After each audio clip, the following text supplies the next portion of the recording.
the cover, use a little bit of blacksmithing or body working. I like using a steel hammer for my body working. Nice smooth face because I well used.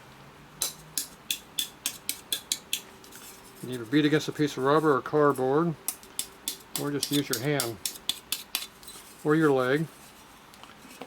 You're just taking out the dimple where it's pushed in. You need a rounded face hammer a little bit. You also just push your thumbs a little bit also.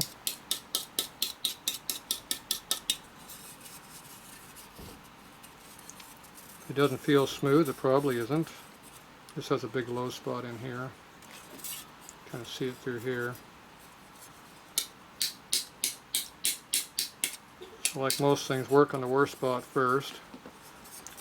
Okay, so I beat it out this way now. I'm going to turn it 9 degrees and try to hit the high spot off right here. It's bent right through this rib right here, which is real strong because it's steel.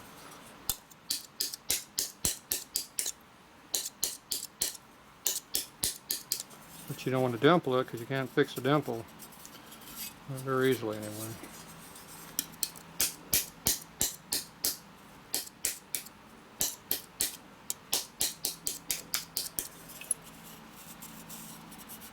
You can feel what this is supposed to be like there, and you can tell what's wrong over here.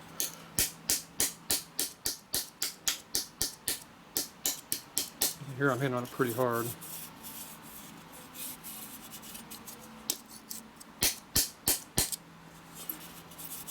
This whole heavy duty area right through here is all bent right through here, where I'm hitting on it pretty hard. It's also all through here is uneven too.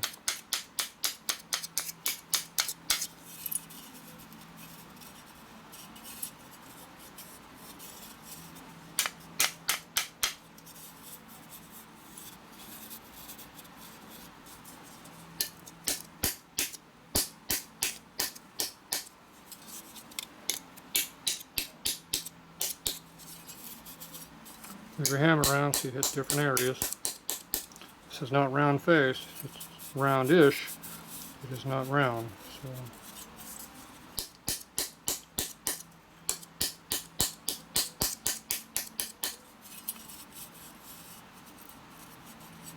Yeah. This over here bends easy over here, so don't hit it very hard. Almost push it out with your fingers. Steel hammer is the key. It gives you enough impact to do something. So you don't have to hit it really hard to make something happen. If you take a soft face hammer and try to swing really hard, you lose control. It's better to have a heavier hammer. Now if I had something to push against this here, I get a little smoother. So like a piece of hard rubber would work good, or cardboard. I'll just keep going here. Getting pretty even. So it doesn't have to be perfect.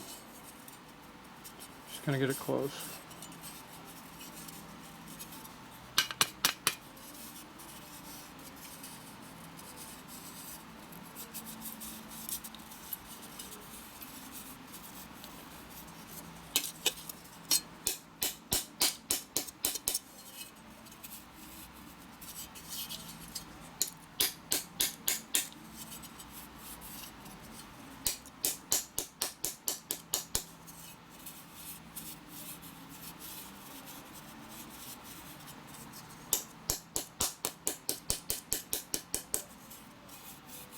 Yeah, getting pretty good now.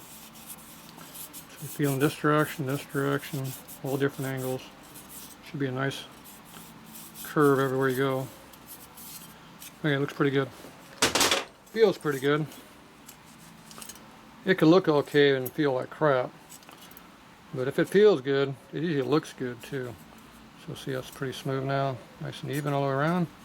Now it was pretty buckled on the table before. Still is.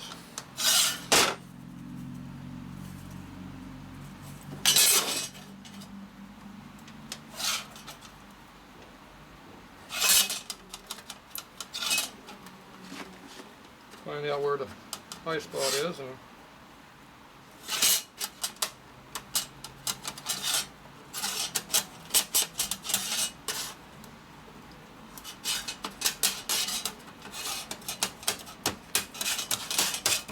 pretty even now. The buckle. Okay, everything still feels pretty good. See, it was really bent all through here, which is all this area right through here, and this is all bushed in way and close in here, but it was bent through this heavy stuff through here. So it feels pretty even.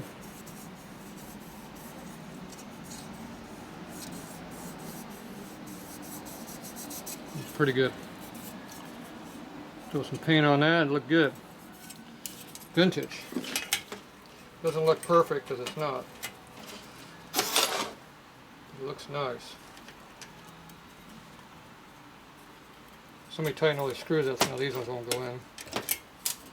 It's nice to go back and loosen these up slightly.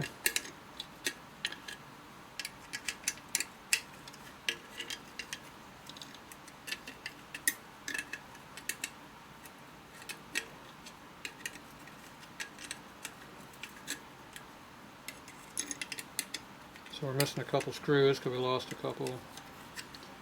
In the disassembly process, we lost a couple.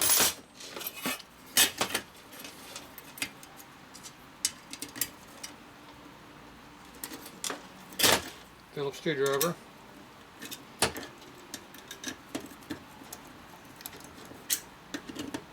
Push it around a little bit. Doesn't want to go in the hole because it's screwdriver is bigger than what the hole is here, it looks like. There we go. This doesn't quite fit, but it's close.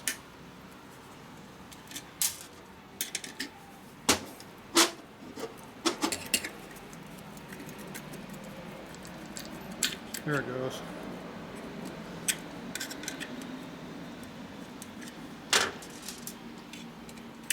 Oh, now the screw goes in.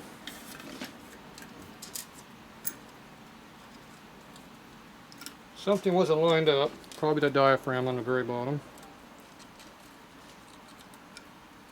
Well, they give you a hole right there to get to the nut, but I'm not sure what good that's going to do for you. There's not room to get a wrench behind the nut. Can't get a socket on it, so it's just a glorified lightning hole is all it is. It's probably a holdout from something else that they wanted it for.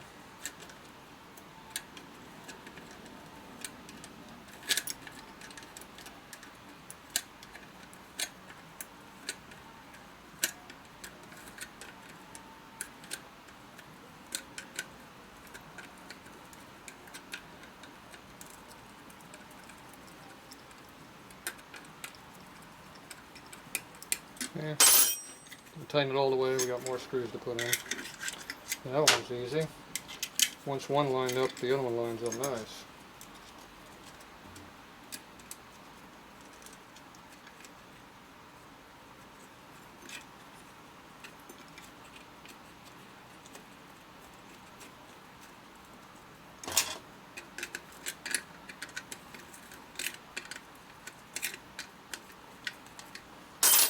And our last one.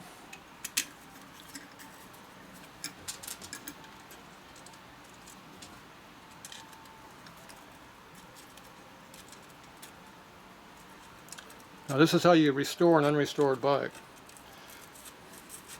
You clean it just up good enough to look like it's good and don't do any extra. And the stuff you already blasted everything off of, put a little spray on it and call it done, don't worry about it. In a year or two it'll surface corrode with what it wants to be. It'll find the finish it likes.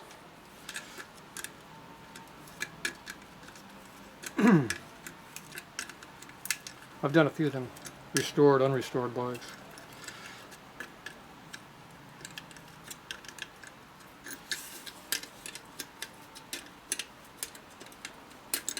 The owners really claim a lot what they are too. I just kind of laugh a little bit. Yeah, sure. Sure it is. Unrestored original, just found it in the barn. Yeah, sure you did.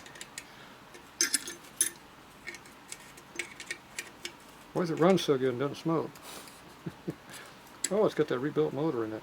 That's why. Okay, a little torque on that one. Torque there. Whoa, that didn't feel good. That's either breaking or it's twisting around. I'm guessing it's twisting around.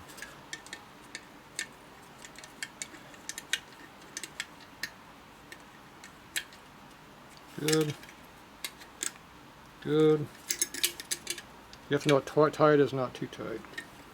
That one over there was too tight. Okay. There we go, all back together. You notice we checked it to make sure it worked first. Alright, let's see what's going to happen here. Half-hour video to watch, make a little noise at the end. Or not. I'm not taking it apart if it doesn't work. Not again.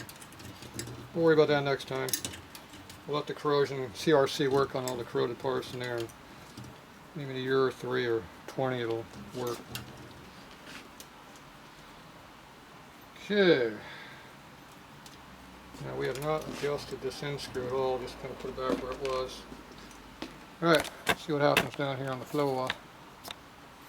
Is it going to make noise or not?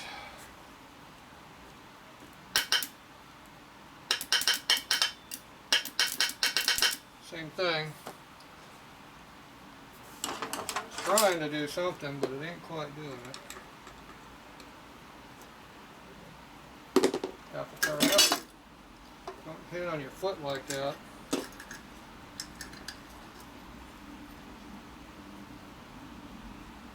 Keep the wires off the ground. Still not working.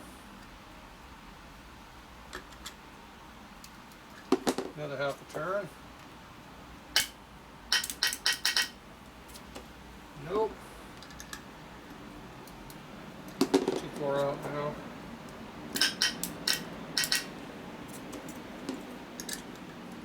About the same, still not working. Screw it all the way down. It's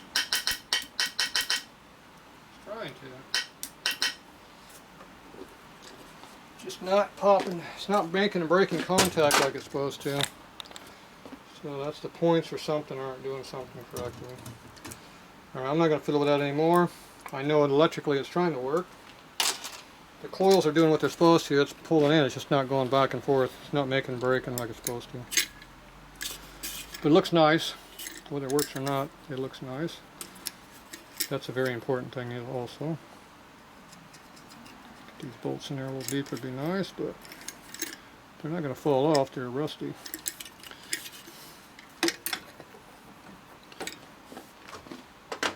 So we'll have to figure out why it's not working later. Kind of was hoping it would work.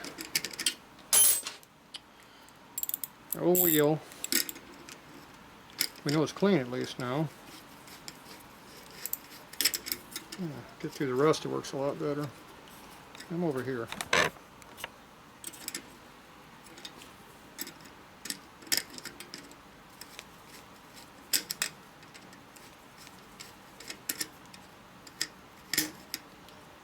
See, I didn't blast these screws really well, I just kind of left them for what they were.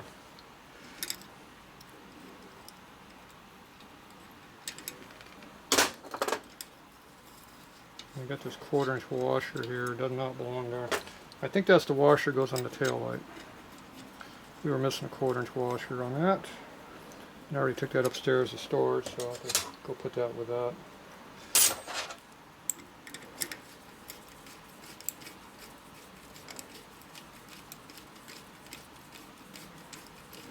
So once you work the rust off these screws, they should be finger tight after that. There we go.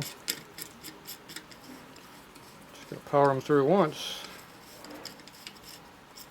Get it cleaned up. Finger tight.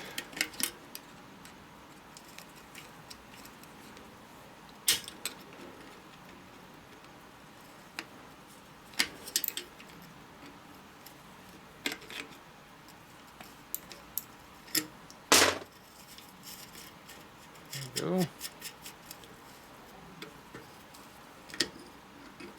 That screw is got some issues with it. A lot of crap in the slot.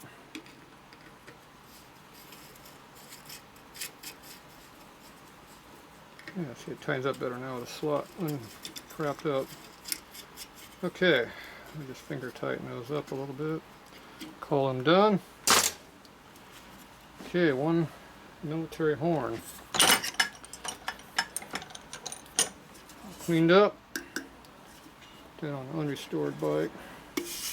I got a 41 WLA waiting to be put together. If I don't put a new one on, I'll put this on it. We'll see. That's if I want to make an unrestored bike. Probably not, because it's all new parts. Alright, either way, I got a horn for something of mine. Alright, there you go.